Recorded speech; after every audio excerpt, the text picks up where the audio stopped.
Então, de posse do conceito de que o Gênesis ele foi um livro para o ensinamento do povo, para libertar o povo das crenças, do politeísmo, das crueldades, das violências.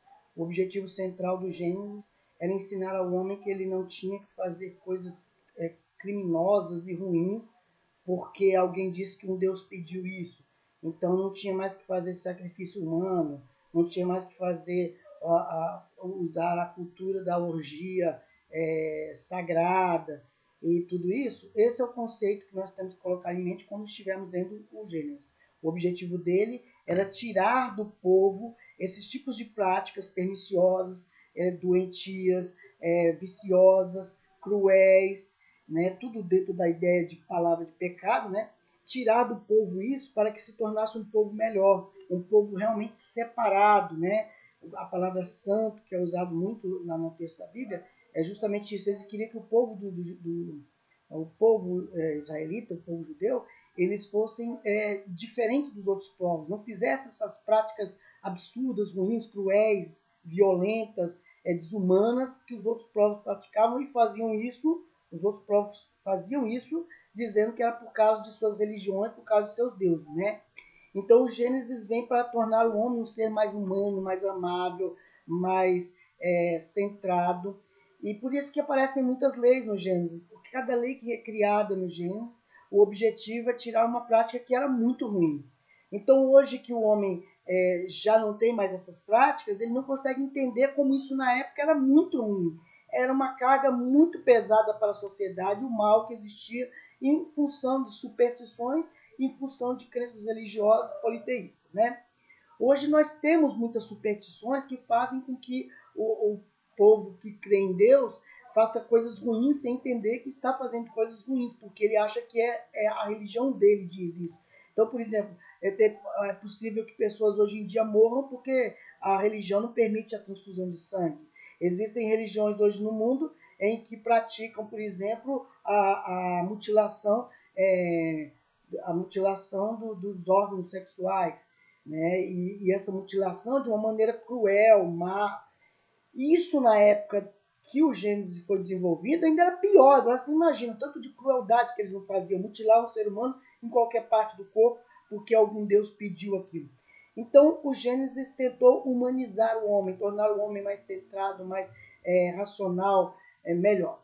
Só que isso se perdeu porque as pessoas começaram a pegar os textos que eles criaram no Gênesis apenas para ilustrar como era Deus, o que Deus era e como eles deveriam cultuar a Deus, e começaram a levá-lo no sentido literal e perderam de vista que ele era um texto de ensinamento, ele era um texto para melhorar o homem, ele não era um fim em si mesmo, ele não era para que você seguisse a letra por letra, mas era para você se tornar um ser melhor. Então, se o objetivo é você se tornar um ser melhor, se você ler o texto de Gênesis e tenta encontrar nele um amparo para fazer algo errado que você quer fazer hoje em dia, aí é que está o grande erro.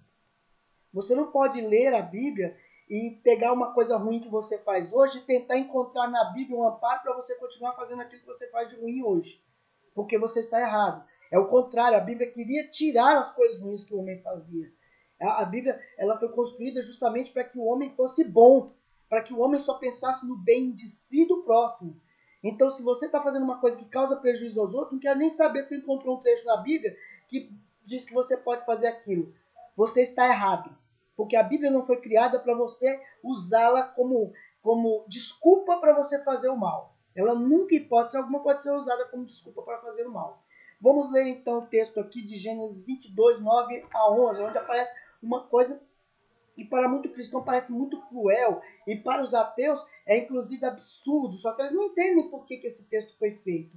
Esse texto não foi feito para endossar uma prática ruim. Ao contrário, ele foi feito para dissuadir as pessoas de fazerem algo igual. Para dizer que Deus não concorda com isso. 9.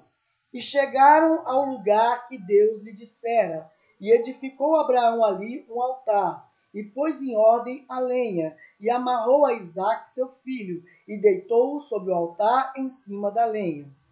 10. E estendeu Abraão a sua mão, e tomou o cutelo para imolar o seu filho. 11. Mas o anjo do Senhor lhe bradou desde os céus e disse: Abraão, Abraão. E ele disse: Eis-me aqui. E o que se segue é que o anjo trouxe para ele um cordeiro para ele imolar no lugar do filho. E essa prática morre ali com Abraão. Não se fala mais que qualquer pessoa judia podia matar o próprio filho. Não tem mais essa prática. Então Abraão foi o último a mencionar uma prática tão ruim, tão cruel, tão injusta, tão desumana, tão, como eu diria isso, uma prática anti-fé em Deus, né?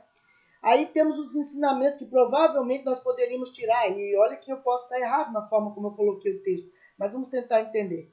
O primeiro, mostrar que Deus não aprovava a prática de sacrifício de criança. Não aprovava porque ele mandou um anjo para que não matasse a criança, mas matasse um cordeiro trazido pelo anjo. Segundo, que não se deve desobedecer a Deus.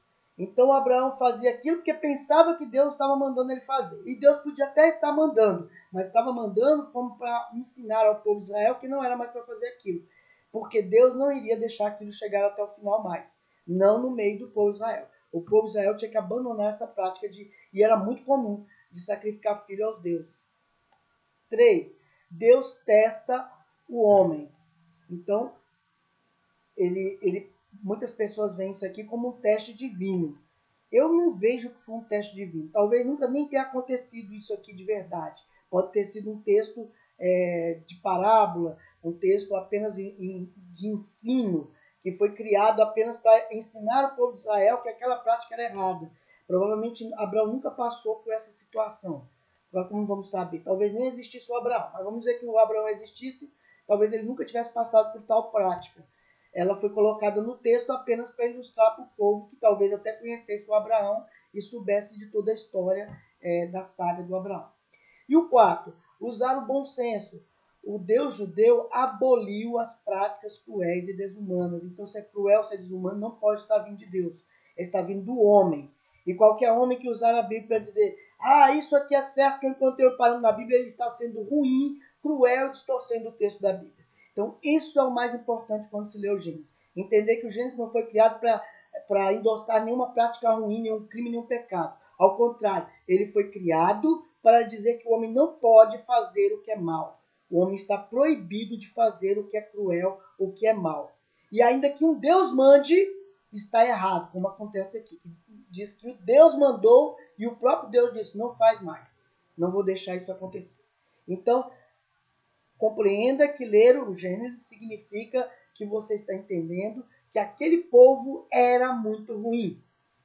Um dilúvio foi enviado porque a crueldade do homem era muito ruim. Então, a Babilônia foi destruída, a Torre de Babel, porque o homem era cruel e mau. Sodoma e Gomorra foi destruído porque o homem era mau. Então, tudo isso só leva você a entender que Deus não pode aceitar o mal. Ele está lutando contra o mal, mas só que ele depende do homem entender, se esclarecer, abandonar as crenças que levam ele a fazer coisas ruins. Todo mundo sabe que é mal, todo mundo sabe que é dor, todo mundo sabe que é crueldade, violência, todo mundo sabe que é se sentir indefeso diante de uma pessoa ruim. Então, se você sabe o que é isso, não faça com os outros. O próprio Jesus disse: não faça ao outro o que você não faria com você mesmo. Que você não gostaria que o outro fizesse com você mesmo. Então, você tem que ser bom, como você gostaria que os outros fossem contigo, bons. Você gostaria que o outro te socorresse, que o outro te amasse, que o outro te protegesse. Então, também proteja o outro, ame o outro, socorra o outro, seja bom para o outro. Porque o seu exemplo e a sua atitude também vai ensinar aos outros a seguirem. E isso é que é ser santo. É quando você pode fazer algo ruim, mas não faz algo ruim porque você não quer que o outro aprenda aquela coisa ruim e siga o mau exemplo. Então você vai ser bom para que você seja exemplo e para que contamine os outros com a bondade, com a santidade. E os outros olhem para você, te vejam como uma figura admirável e busquem fazer o que você quer. Mesmo que muitas vezes você se torne vítima da maldade dos outros. Mas cedo ou tarde, alguém vai se comover, o cara que é mau, ele vai se comover, ele vai mudar os caminhos, porque ele vai ver que você é uma pessoa que merece respeito, que merece ser seguido no exemplo, na santidade. Ok? Próximo vídeo eu continuo.